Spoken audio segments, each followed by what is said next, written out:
What's up everyone, we're going to be talking about the Wolfbox installation for the G900 Tripro system. We're going to be talking about the front camera installation, the rear camera, and the GPS. So this is going to be on a 3rd gen Tacoma 2022. It may not be the same vehicle that you have, but let's get into it. Okay, so first we're going to be talking about the installation of the rear view mirror. So this is going to attach to your pre-existing mirror and you're going to strap it over the edges. You do have 2 different size silicone rubber straps that you're going to put on, and then it just depends on the size of your mirror of the size that you need. So for the front bumper camera, we're going to do an installation. We're going to use double-sided sticky tape. You can mount it because it has a mounting bracket that comes with screws. Now you do want to make sure that you have the adjustment right. It has a hinged bracket on it, so you want to make sure that it's flat and sitting level so it's not angled down and you're looking at the ground through your dash cam. Make sure when you're sticking it, you do feed the wire through your grill, and then that way you're going to be able to grab it from the other side from under your engine bay. So after doing the installation of your front camera and you feed the wire through your front grill, you are going to want to pop your hood so that you can get behind there and see. You're going to grab this cord right here. This is going to be the cord that extends it all the way to the mirror. And then what we're going to do is we're going to run it staying clear of the battery and engine. We're going to go through the firewall and then to the floorboard, through the A-pillar and the trim to get to the mirror. When we plug in the wires together, we're going to do electrical tape around it just to make sure it's weather and waterproof. Next, you're going to feed the cable through your engine bay, and you're going to make sure, obviously, staying clear of your radiator and your engine.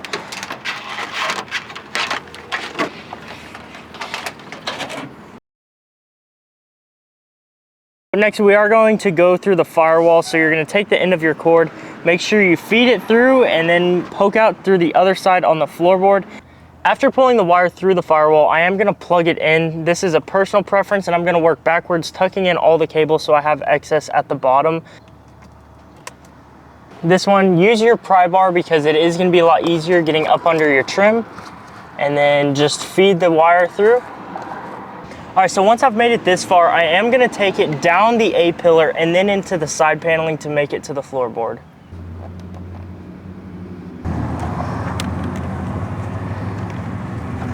We are going to move on to the GPS system. So the GPS system is just going to plug right in. We're going to do the same thing of running the wires up the top and down the side. And then we're actually going to stick it on the passenger right side of the dash.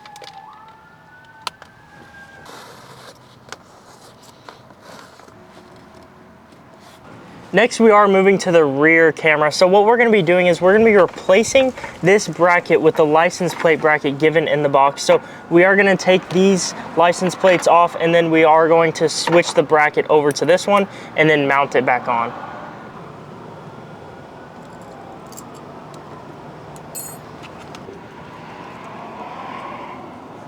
So once you got this mounted back on, we are going to attach it right in front of the license plate, and then we're going to screw the pre-existing screws back in, and then you'll be able to run the wire to the front cab.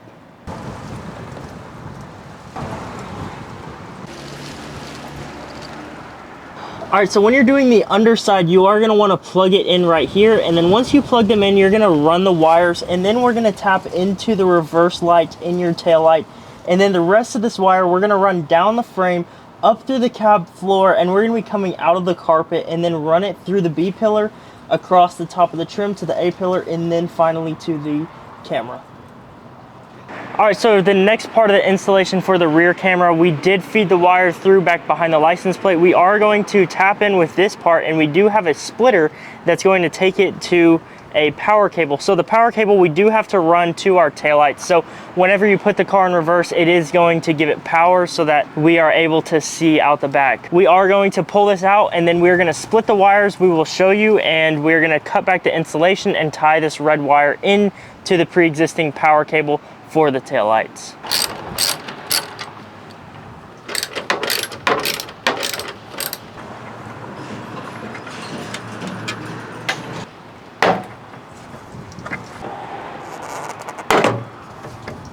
So when you open up your taillight, you do have this red wire running to the bottom of your taillight.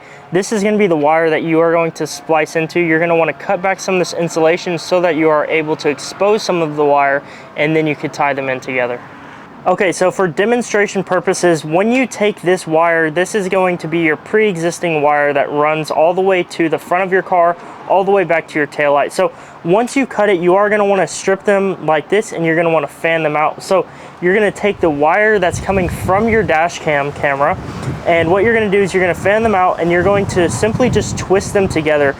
Once you finish up that twisting up the wires, we are going to take our electrical tape. You can use some solder as well if you'd like. We are just going to be using electrical tape. Make sure that you cover all the exposed areas of the wire. We don't want any water, dirt, or debris getting in there, so make sure that you cover it. Once you do this, you could just tuck the wire away and then you're finished. So looking up under the car, you have a bunch of wires that run across the frame. So we are going to take it in the pre-existing spots where the wires are already running, and we're going to end up going up under the cab and coming up through the floor on the other side. So once we run all the wire up through the top, you will see this part right here. It's a silicone ring that this is where the wires will enter through the cab. It is going to give you access in the back seat floorboards. So once you pull it up under the carpet, you're going to be able to run it through your pillars. So next you're going to be taking this wire, and we're just going to tuck it in through the bottom. And then once you tuck this all the way through the bottom panel trim, then you're going to take it up the side of the door to the A-pillar. Okay, so now once you got your wire run through your floorboards, you are going to want to probably plug it in, and then we're going to be running the wire across the top. So we will do the same thing, running it through the top, running it through the pillars and the side trim until we get to the back seat of where it came in.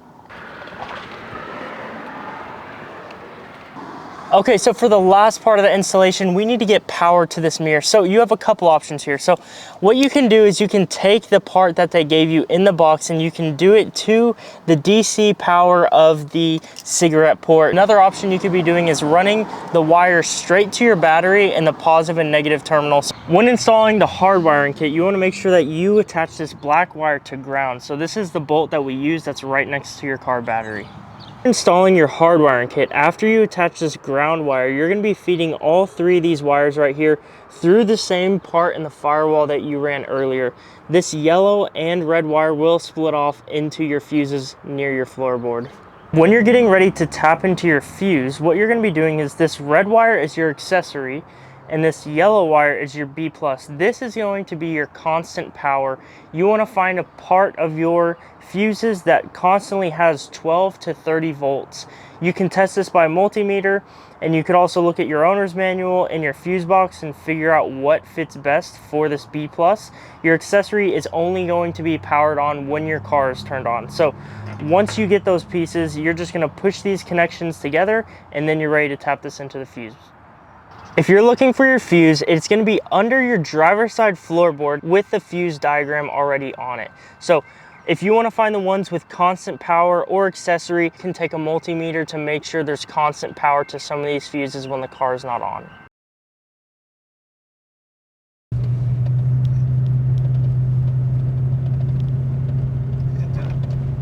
Show front camera.